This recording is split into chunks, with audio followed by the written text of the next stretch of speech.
Welcome back to online class. आपका online class में फिर से हार्दिक स्वागत है। आज हम चैप्टर 18 का जो मैंने आपको क्लास में पढ़ा दिया था उससे आगे का शुरू करने जा रहा हूँ।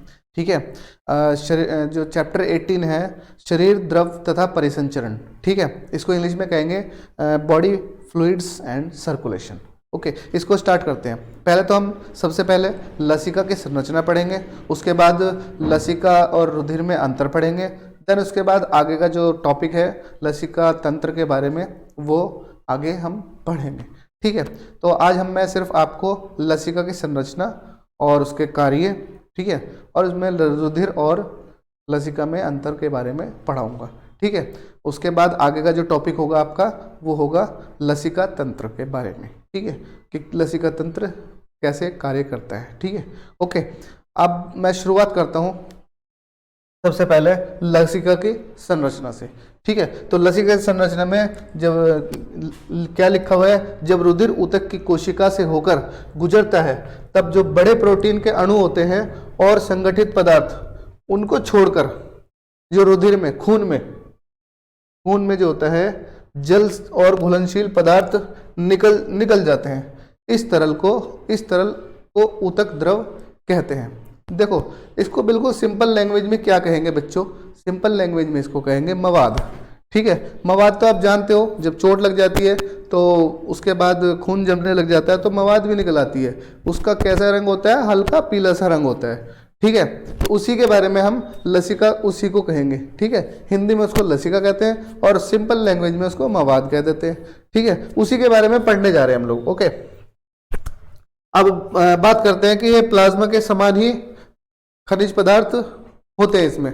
जैसे कि रुधिर में आपको पता है कि खनिज पदार्थ होते हैं, ठीक है, इसी तरह इसी में भी लसिका में भी खनिज पदार्थ होते हैं। हालांकि ये जो परिसंचरण तंत्र है उसी का ही एक हिस्सा है। ठीक है, हमारे शरीर में लसिकाओं की एक संरचना पाई जाती है, लसिका, ठीक है ना, संरचना पाई जाती है। कुछ इस प्रकार से संरचना होती है इसकी, मैं आपको बता देता हूँ। ठीक है, जैसे हमारा शरीर है, शरीर में बहुत सारा, मान लो एक मानव शरीर है, फॉर एग्जाम्पल ये मानव है।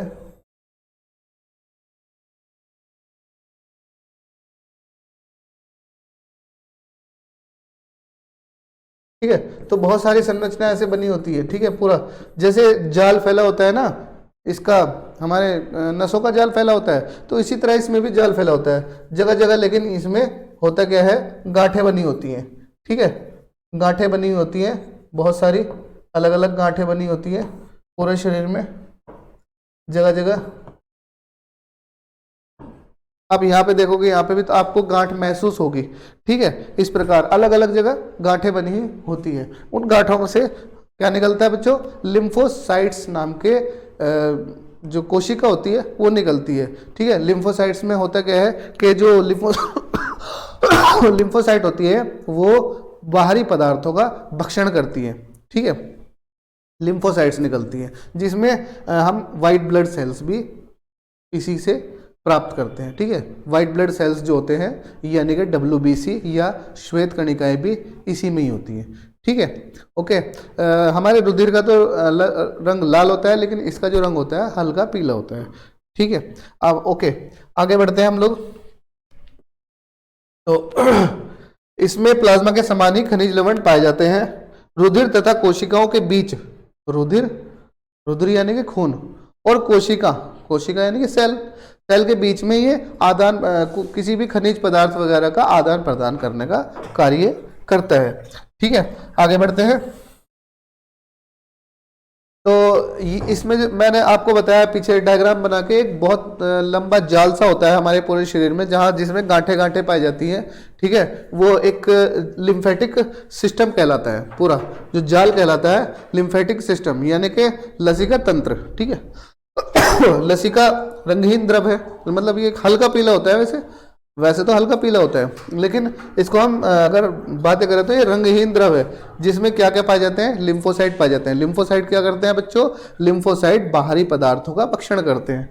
ठीक है, और इसमें मिलते हैं लिम्फोसाइट शरीर में जो प्रतिरक्षी तंत्र होता है हमारे शरीर में, जो बीमारियां होती है उससे लड़ने की ताकत इसी के अंदर पाई जाती है। ठीक है, उत्तरदायी होती है। अब इसके कार्यों के बारे में बात कर लेते हैं कि क्या क्या कार्य हमारा लसिका तंत्र करता है। ठीक है, तो सबसे पहला जो कार्य है, जो गांठों में लिम्फोसाइट, इसमें मैंने बताया आपको कि बहुत सारी गांठें होती हैं, अलग अलग छोटी छोटी गांठें होती हैं, उन गांठों में ही लिम्फोसाइट्स का निर्माण होता है जो बाहरी पदार्थों का भक्षण करते हैं। उसके बाद दूसरा है कि लसिका तंत्र जो है परिसंचरण तंत्र का ही एक हिस्सा होता है। देन आगे और क्या कार्य होता है, ये क्या करता है, रुधिर की मात्रा को, गुणवत्ता को, रुधिर की मात्रा और उसकी गुणवत्ता को बनाए रखता है। ठीक है, मतलब रुधिर में कोई बीमारी कोई वगैरह ना आ जाए, ठीक है, तो उनकी उसकी गुणवत्ता को और अच्छा सा सही तरह से करके रखता है।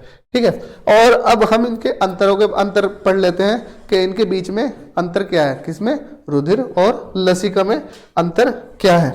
तो सबसे पहला जो अंतर है बच्चों, जो रुधिर होता है वो लाल रंग का होता है, ठीक है, और लसिका हमारा हल्का पीला रंग का होता पाया जाता है। ठीक है, उसके बाद दूसरा आगे, रुधिर में अधिक रुधिर में कणिकाएं तथा प्लाज्मा मिलता है।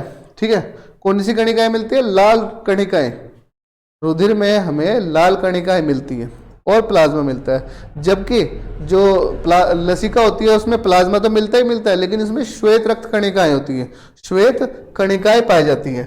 ठीक, ओके। अब इसमें जो होता है रुधिर में हमारे फाइब्रिनोजन होता है। फाइब्रिनोजन क्या काम करता है बच्चों, मैंने बता चुका है आपको, फाइब्रिनोजन रक्त को जमाने का काम करता है।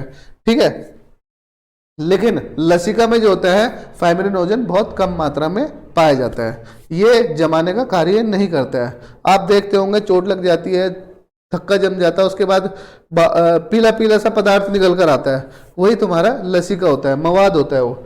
ठीक है, आगे बात करते हैं लास्ट जो इसमें है, इसमें घुलनशील प्रोटीन मिलते हैं, किसमें, रुधिर में। खून में घुलनशील प्रोटीन होते हैं, लेकिन लसिका में घुलनशील प्रोटीन नहीं होते हैं। तो आज के लिए ये टॉपिक हो गया पूरा, और नेक्स्ट टॉपिक आपको जो पढ़ाया जाएगा वो लसिका तंत्र के बारे में पढ़ाया जाएगा। Thank you.